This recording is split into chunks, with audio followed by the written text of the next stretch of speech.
All right, welcome to American Civil War Today. I'm Charles Cummings, the editor, and on today's show we have Dr. Angela Baker. Dr. Angela Baker is one of the speakers at the upcoming Midwest Civil War Civilian Conference from January 25th to January 27th, well, this month, just in a couple weeks. And Dr. Baker, that's being held, and remind me? Fort Wayne, Indiana. Fort Wayne, Indiana. Okay, great. I'm sure you'll tell us more about the conference later. Dr.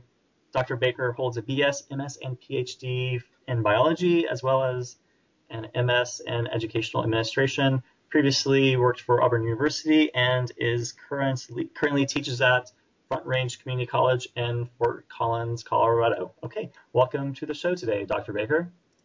Thank you, Charles. I'm looking forward to this, and please call me Angela. Okay, I'll call you Angela from now on. So Okay. you're not German. You're not very formal about titles. No. Okay. Okay. I mean, usually my first question for people in your context that are doing something in the American Civil War that are, not historians is, okay, how does a scientist or someone who specializes in biology become interested and involved in the American Civil War? Well, actually, it was my children's fault. My daughter was interested in it, and I had a close friend who was already involved in this reenactment time period, and very involved, and still is very involved in the Blue-Gray Alliance.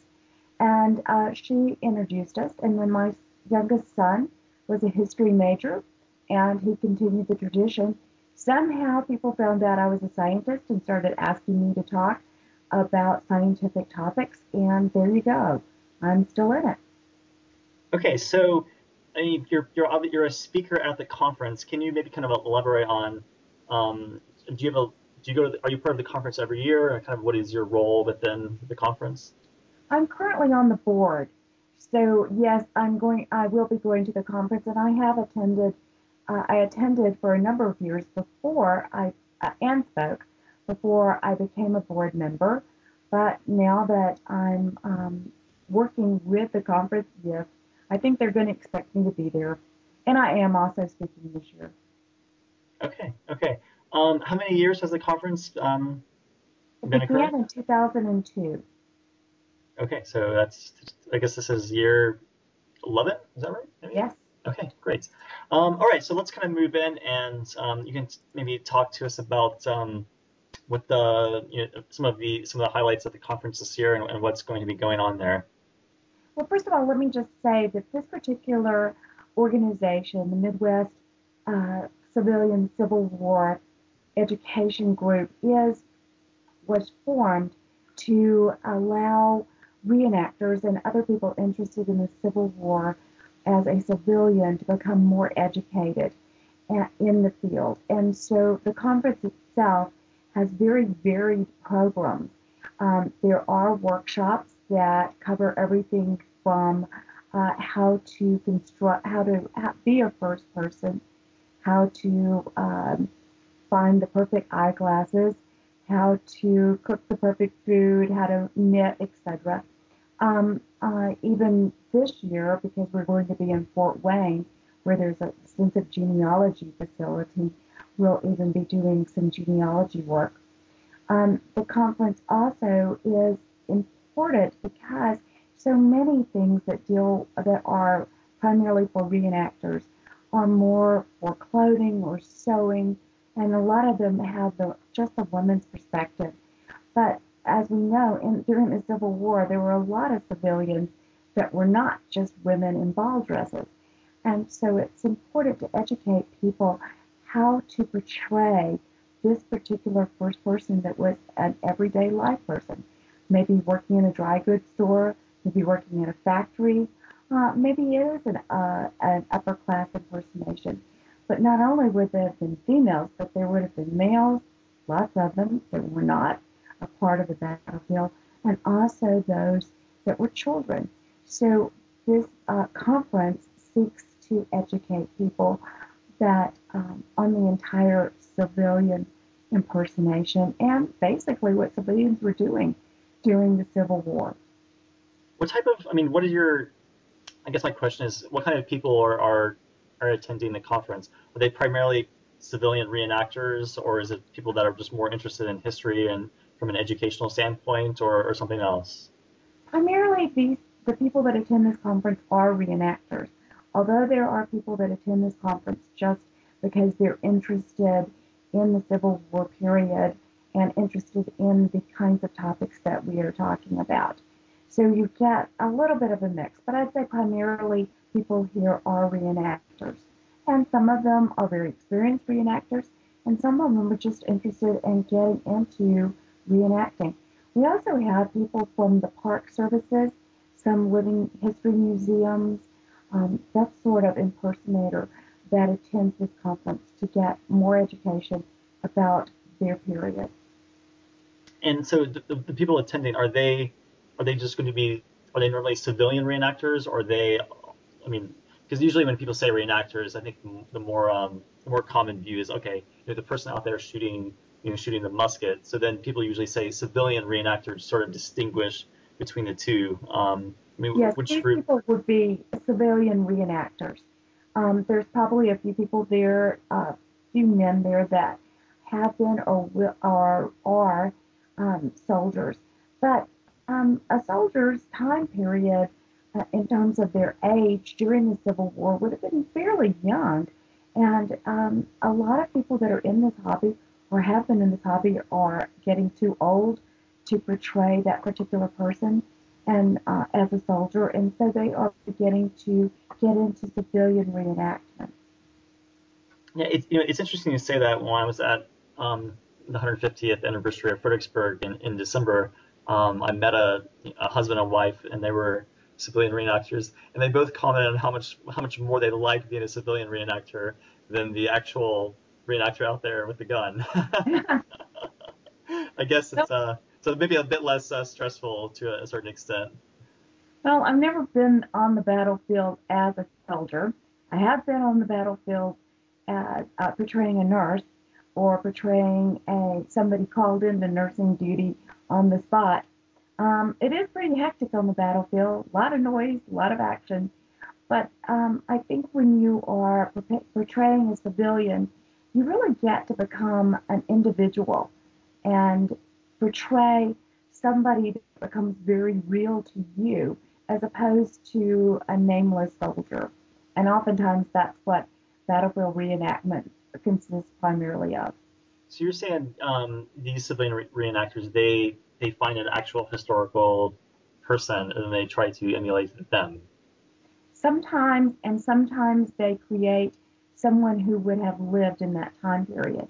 So depending on where you are reenacting and how the setup is, you might actually be assigned a particular person to research and to portray. I've actually been in a reenactment situation where I was a widow with children and had a townhouse and was there in the middle of a battle, or the battle was going on the outskirts of town. And then other times I'm portraying somebody that is passing through.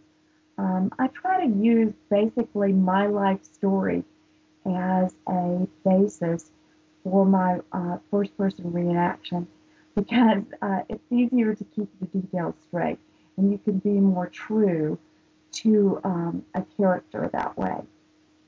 Okay. And so this year at this conference, what topic will you be speaking on?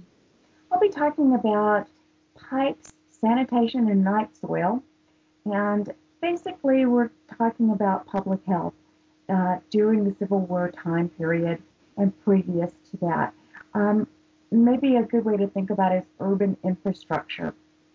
In the time period, if you had been walking down a street, it would not have been unusual for you to have raw sewage, dead animals, all types of wastewater.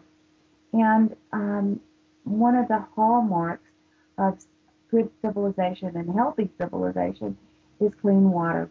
So it's important to have that. It was known and preached by the Romans that clean water was essential for good health, but somehow we kind of forgot that. And the infrastructure of urban areas was woefully inadequate for the people that it was trying to serve. In fact, most of the infrastructure in this time period was private, and a lot of it began as storm sewers. The flush toilet, for example, as we know it, was really not available during this time period. Just the mechanics of it weren't quite worked out yet. Although, interestingly, a flush toilet was available for Queen Elizabeth I. Um, but the types of waste disposal, for example, getting rid of what was in the privy, was fairly primitive. A lot of that had to be cleaned out by hand and then taken to hopefully a contained dump, or it might have been just distributed on farmland. So those of us in 2013 kind of shake with horror when we think about that. And certainly there were a number of epidemics of things like cholera and typhoid that are carried by unclean water during the time period. I guess I have a kind of like a more specific question on this. I mean, so in your opinion, at the time, you could think like, okay, a few of the really big cities and a lot of the towns, and then of course the rural areas. I mean, which group or subset would you could say had the best sanitation? Well, New York City was trying for sanitation at the time period, but the first tenement laws were not passed until after the Civil War time period. Can you elaborate on this? What kind of law is it? The first tenement laws that prescribed how tenements had to be ventilated and how they had to have pipes to get rid of waste products. Um, During the Civil War time period, there was a general who actually served in the Civil War. He started working on the infrastructure of of New York City before the war began. Then he went back to the battlefield, was injured, and then came back after he was injured, came back to New York City and completed the task. His work was published in the 1860s and became sort of a primer for public works, for sanitation, for how do you do it. And so even though I wouldn't consider New York City a particularly clean place during the Civil War time period, it will become much better. Philadelphia, Boston, Baltimore, Washington, all of these urban areas, growth had happened fairly fast, and they were searching for clean water sources. Already during the Civil War time period, or previous to the Civil War time period, New York had reached out and tapped into reservoirs that were upstate from it. Philadelphia extends its pipeline to create new water sources, and they begin to do things like get rid of open flow sewage. A lot of times that open flow sewage was just being discharged into local streams, and their way of getting rid of it was to just pack dirt around it and cover up the stream, which you could imagine was not terribly effective. Right. In rural areas, the problem was not as great because if you discharged into a backyard from a privy, or you had a cesspool, generally you had enough land around you that that water actually could percolate through the soil, just as our modern sanitation fields are, and reach the groundwater in pretty good shape. So urban areas were the real problem areas. Although it's interesting that in Mississippi, Natchez, Mississippi, there is a plantation home that had a fairly modern washroom with a shower, bathtub, sinks, and a flushing toilet that discharged into an outside cesspool. That particular bathroom is being dismantled and has been given to the National Park Service, and it'll be reinstalled in one of the National Park Service's homes in the Natchez area. Have you done any research on, I think in the union they had the Sanitation Commission for the Yes, I union. did. Does that sound familiar? Yeah, sanitation commissions were basically public health for battlefields, and they were run by Dorothea Dix, and then there was a lot of local contributions, and also people that independently more or less ran these sanitation commissions. They were incredibly helpful in delivering goods and needs and fulfilling sanitation in encampments. For example, the sanitation commissions would come in and oftentimes say, this sewage trench needs to be moved, soldiers need this much water, etc. And they also brought things that would not have been available to the soldiers otherwise. They were something that was primarily found in the Union, although the Confederates had sort of networks that did similar things. But it was more, the sanitation commissions were really a northern um, group.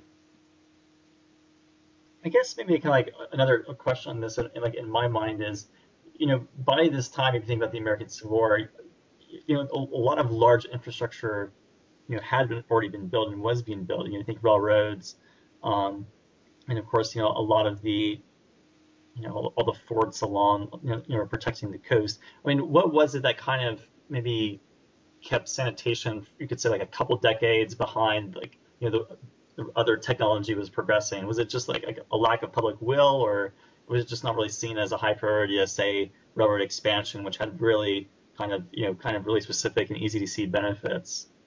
Yeah, I think the biggest reason was that the germ theory was not elucidated until 1857 by Pasteur. And so, without understanding that things actually grew in the water that can make you sick, it didn't give a lot of incentive. In fact, if you look at the health books, the nursing books, the medical books, etc., of the time period, a lot of experts, so-called experts of the field, thought that it was the sewer gases that caused people to get sick. So as long as you kept those gases out of your house, you wouldn't get sick. They also felt like if the water was running, then the water had to be clean. So if you got water from a running source, a stream, a brook, wherever, then it must be clean. Well, even today we know even those so-called pure mountain streams oftentimes harbor things like Giardia. Um, and so we really don't want to drink those without treating them first. So it wasn't that they didn't care, it's just they didn't really understand. Somehow we kind of forgot what had already been explored earlier, that just there was a connection between clean water and good health. Not understanding the principles behind that, I think, is the biggest reason that there was a lack of sanitation. I think another reason was that people just got together in these communities really fast, and there was not a lot of municipal infrastructure for putting in pipelines or piping in water. There was no real way to pay for it.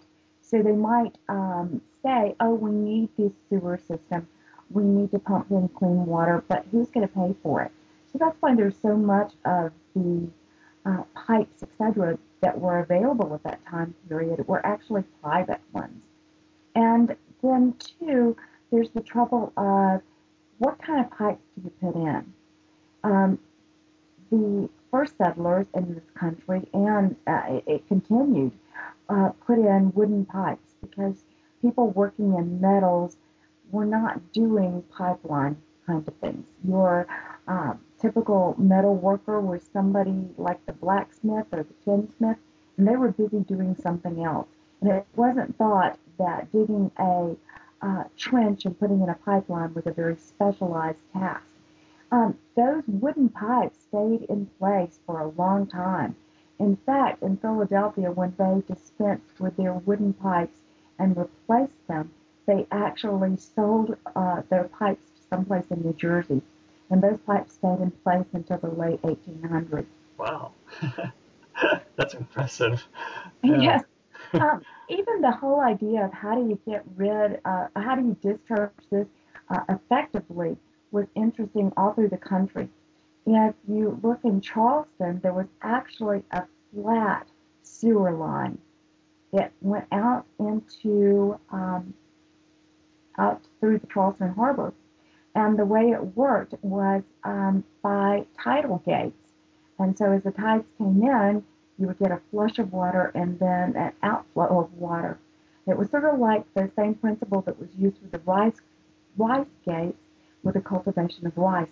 So throughout what would have been the United States prior to 1861, there was a whole variety of ways that sewage was dealt with and dispensed with. Okay, well that is very informative. I kind of feel like if you say too much more, you might give away too much of your upcoming talk. So Okay, I we'll think keep it a secret. maybe now tell us maybe a little bit more about the conference. So it is coming up January 25th to 27th. So if people that are in the Indiana area or interested in going, maybe how they can sign up and sort of what the process and procedure is. Okay, there is a conference website. It's www.midwestcwcivilian.com. And if they want to Google Civilian, excuse me, Midwest Civil War Civilian, they'll be able to find the website. And so you can sign up through the website. If you want to come to Fort Wayne and just show up, you can get day passes. This is taking place at a hotel in Fort Wayne. So if they will Google Midwest um, civilian, excuse me, Midwest Civil War civilian, they will find all of the details for this particular conference. It is going to start on Friday with a series of hands-on workshops, and one of the highlights is the genealogical collection at Fort Wayne. Friday is going to conclude with a soiree that is period, although certainly people that are not dressed up in period attire are welcome. You do need to make a reservation for that or buy a ticket for it, as there are going to be refreshments served, and there is a space consideration. The rest of the conference on Saturday and Sunday morning will be devoted to various presentation topics. Saturday night, there'll be a show and tell that people bring things that they use in their own reenactment or interesting things from history. Very fortunate for us, we've been loaned a number of collections. For example, collections of different dresses that would be appropriate for children, men, and women. We've been loaned things in the past, such as early editions of Scientific American. And I have to tell you, Charles, I have just found those absolutely fascinating. Every patent that was applied for, every new invention, all of that came out in Scientific American. And it really is a wealth of information for somebody who is interested in the science field. The conference concludes on Sunday at noon. And as I said, you are welcome to purchase a day pass and come and join us. Okay, well, Angela, thank you very much for coming on the show. Again, the website is midwestcwcivilian.com. I'll put it as well as in the small article below the podcast for the listeners that are actually listening on the website. Otherwise, I wish you the best at your conference. I'm a little jealous. I'm all the way in DC and will not be able to attend, but I hope you have a great group there. It is, and we have met previously in the Chicago area. Okay. Met in Springfield, Illinois, just a few blocks from President Lincoln's former home place. And this year we've moved to Fort Wayne. So the conference does continue to move every few years. So just plan for the last weekend in January and come join us. Well, I will consider it, although I just started a new job, so I'm not sure how flexible my schedule is as of yet. So, Okay, all right, Angela, thank you very much and have a good day. you too. Thank you.